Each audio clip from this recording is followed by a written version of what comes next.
So let's talk about some reasons that we may use these types of accounts above the tax advantage retirement accounts that we've talked about before. Well, first and foremost, let's say you've maxed those out. You've maxed out your retirement accounts that are available to you. And if you're able to invest past that point, brokerage accounts are an obvious choice since there is no limitation and there is no contribution limit or income limits or anything like that. It's an obvious place where you could put your money after you've actually put your money into your retirement accounts at the maximum level. Also, this is all part of the pecking order of investments and how you should be treating your investments for the best tax treatment and best growth long term.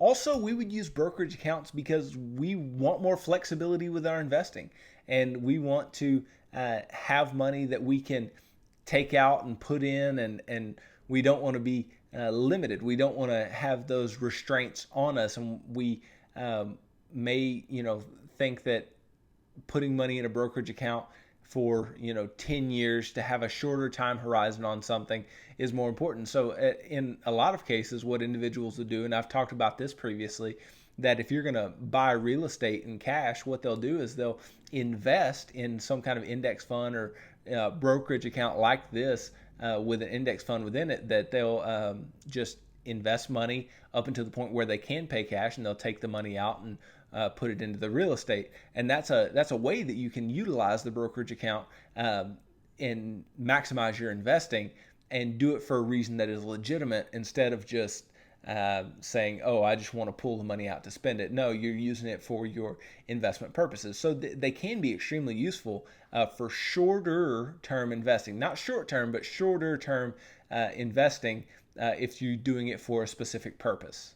Also, brokerage accounts can be particularly used for bridge investing. We've talked about bridge investing just a tad. I told you what it was. It's the money that you will need. You're investing for money that you will need between the time you retire and the time you can get money from your retirement accounts. Well, we know with employer-sponsored plans, you can get your money at 55, and with IRAs, it's 59 and a half. So if you want to retire before that time, you need to have money invested and set aside. That way you can still live up to the point where you can get those retirement plan monies out. And the brokerage account really helps because of the flexible distributions, right? The distributions are unlimited, and the flexible contributions, which are again unlimited. And with a brokerage account, something that is interesting is you're only going to pay taxes on the gains that you make. You're not paying taxes, all income tax, like with a traditional IRA or traditional 401k. So the brokerage account might actually decrease your tax burden a bit if you have a bunch of traditional assets otherwise.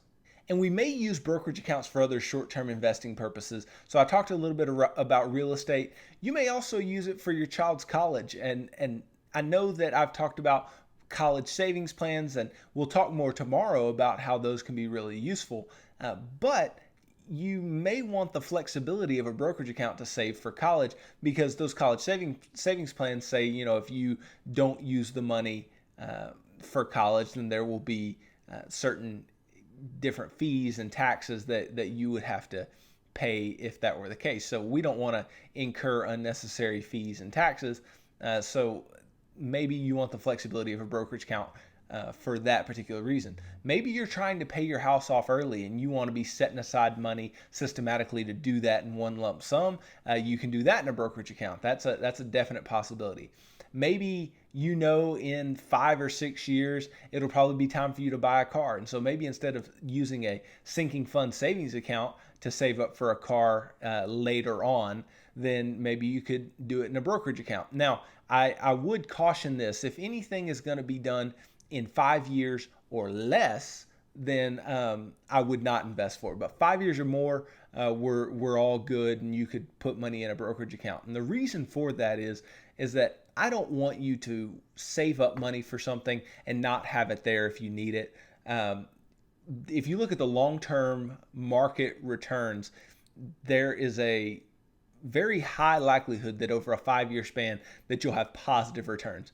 Now, there's a good likelihood over 3 years, but 5 years, that likelihood increases by a large number. And then 10 years, it's almost a certain increase in the amount of money in your account and the returns that you're that you're getting. So I want to make sure that we're making some positive returns and that you have more money, or at least the same amount and not less. That way, we're not throwing money down the drain trying to save for something. So make it at least 5 years if you're going to put money in a brokerage account for some short-term investing purpose. Let's also think about this scenario where maybe you are sitting on too much cash.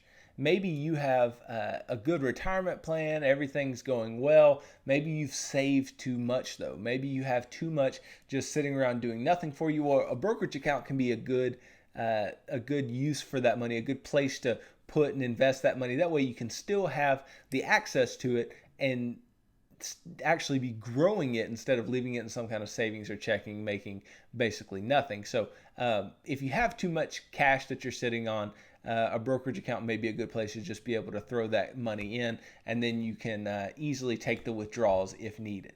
Then finally, let's say you're living off of the income from investments. So I'm not necessarily talking about retirement. I'm talking about, let's say you have set up multiple income streams for yourself, and maybe you have bought some bonds or some dividend paying stocks or whatever it may be that is paying you income off of your investments. You'll need to do that in a brokerage account if you are under the age of 55 or 59 and a half based on the employer sponsored plan or the IRA. The only way you're really going to be able to do that is in a simple brokerage account, an individual or joint account.